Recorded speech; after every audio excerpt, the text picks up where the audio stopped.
Hey guys! Today we'll be covering a 2012 romance film called Ruby Sparks. Calvin Muirfield is a young novelist who has already reached the height of success with his first book.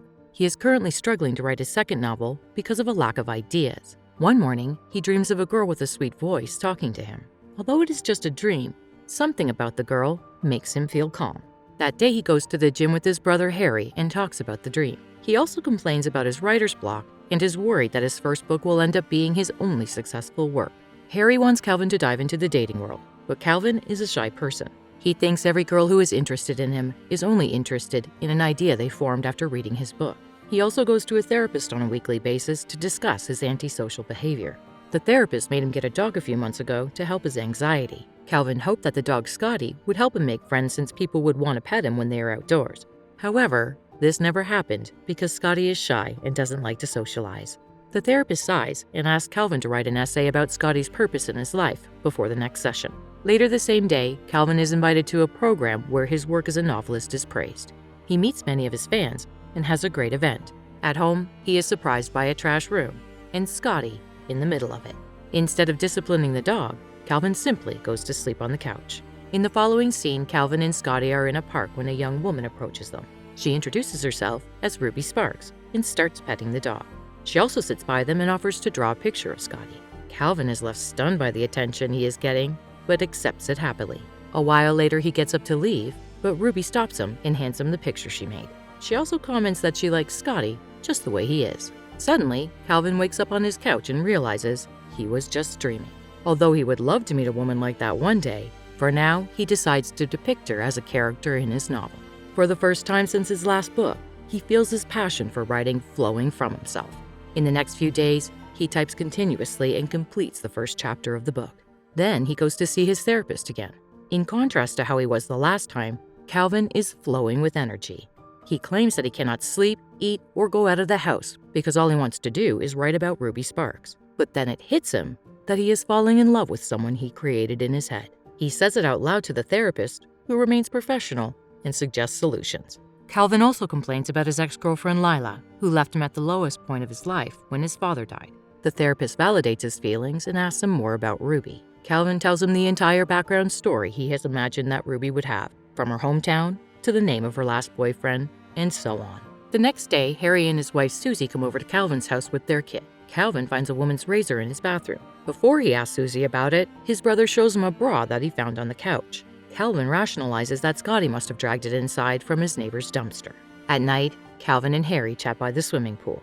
Harry reads the first few pages of the book and comments that it is unrealistic. Calvin has created this perfect girl who exceeds everyone's standards to the point that she doesn't seem human.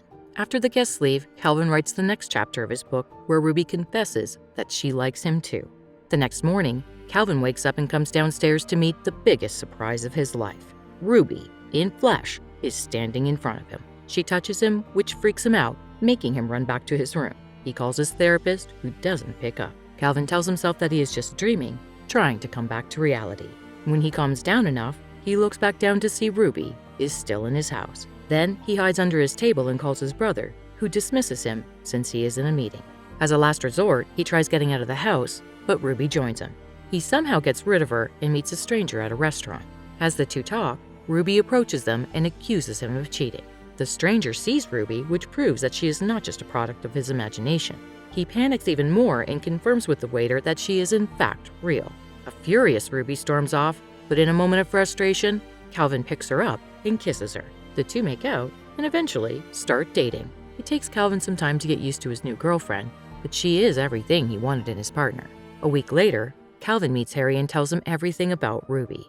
Harry refuses to believe him and asks him to get help from his therapist. But when they return home, he is stunned to see Ruby standing in front of him. Still, he rationalizes that she must be an actor who Calvin hired to fulfill his strange fantasies. To prove himself, Calvin adds to his book that Ruby can speak French. Right after, she starts speaking French fluently. Harry is baffled by the phenomenon, almost not believing his brother. He goes to his car after dinner and yells in shock. Calvin asks him not to tell anybody about this, not even his wife.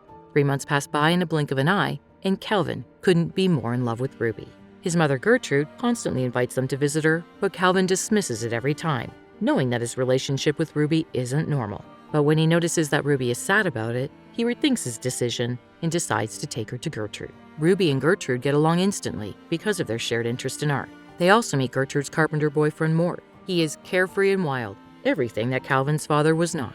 Calvin's relationship with Mort is not ideal, but he tries to get along with him for his mother. Throughout the trip, Ruby has a lot of fun, but she spends more time with the others than with Calvin. This makes him feel lonely and jealous. Since he made her come into existence, he believes she must be exactly like how he likes her. Now that she is gaining her own personality, he has begun to rethink their relationship. When the couple returns home from Gertrude's house, their relationship takes a turn. They get into frequent arguments and disagreements. Ruby feels they are spending too much time with each other and suggests they start staying away for a single night in a week. To help her cope, Calvin agrees, even though he is not a fan of the idea. The first time they spend the night apart, Calvin is miserable, but Ruby returns home refreshed. He realizes that his absence makes her feel better, but doesn't know what to do with the information. Ruby also starts going to art class and hanging out with her new friends. However, Ruby calls him, telling him that she will be spending the night away because she is drunk. Calvin panics. This isn't the girlfriend he envisioned when he wrote about her character in his book. Out of desperation, he breaks his vows and brings out his typewriter again. Then he writes that Ruby is miserable when she is away from him. In only a few seconds, he gets a call from her asking him to pick her up. Starting the next day, she doesn't spend a second of her day without him. In fact, she becomes too clingy, to the point that it is disturbing for Calvin. One evening, they are crossing a street when he accidentally leaves her hand while on a call. She breaks down crying over a single mistake and doesn't stop, even when they get home. Calvin quickly adds another line in his book that says Ruby is always joyful. Starting at that moment, she begins jumping and laughing at little things in life. She is always so happy that it is almost unnatural.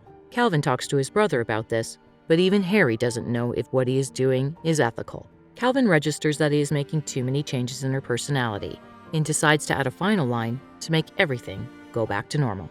In the line, he says that Ruby is always herself, in happiness or in sorrow. Her personality instantly changes yet again, and she goes back to being her normal self. But that self is tired of Calvin's constant nagging.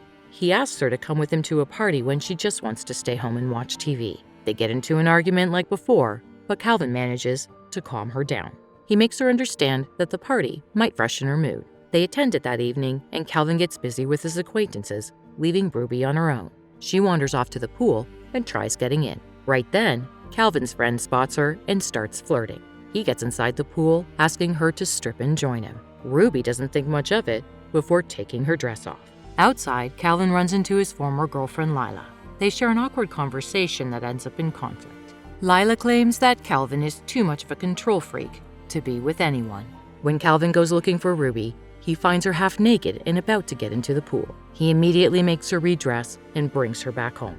Ruby has had enough of him by now. She packs her bags ready to leave him forever, claiming that he cannot always control her. In turn, Calvin smugly begs to differ. He brings his typewriter out and makes it so she cannot leave the house. Ruby panics and tries to repeatedly walk through the door, only to be pushed back by an invisible force. Calvin then tells her the truth about being a product of his imagination. When Ruby still doesn't believe him, he makes her speak French, shout profanities, and act like a dog. He finally stops after a few minutes, leaving a tired Ruby on the floor. He then brings her back to her room, where she falls asleep. A while later, Calvin is drowning in regret. He knows what he did to Ruby was wrong, even though she is not actually a real person. To let her free once and for all, he adds a final sentence to the book. It says that after Ruby leaves the house, she will not be bound to his wishes. She will be free. The following morning, he wakes up and sees that she has already left. Several months pass after the incident, and Calvin stops writing altogether. One day, Harry suggests he write about Ruby in his story. It is unique and non-harmful, since people are bound to think it is fiction. Calvin takes the advice and starts writing about their story. A few more months later, the book is published and instantly becomes a hit. In one of the conferences, Calvin reads the final few lines where he apologized to Ruby for trying to change who she was. In the following scene, he is walking Scotty in the park where he first met Ruby. Scotty sees a girl nearby and runs to her. Calvin follows behind to apologize to the girl, but freezes mid-sentence. She is none other than Ruby herself. She doesn't recognize him or Scotty, meaning that she is not the version that he had imagined, but a person of her own. Ruby is also reading his book and is surprised to find out he is the author. In the final scene, Calvin sits down to talk to her, starting their relationship anew.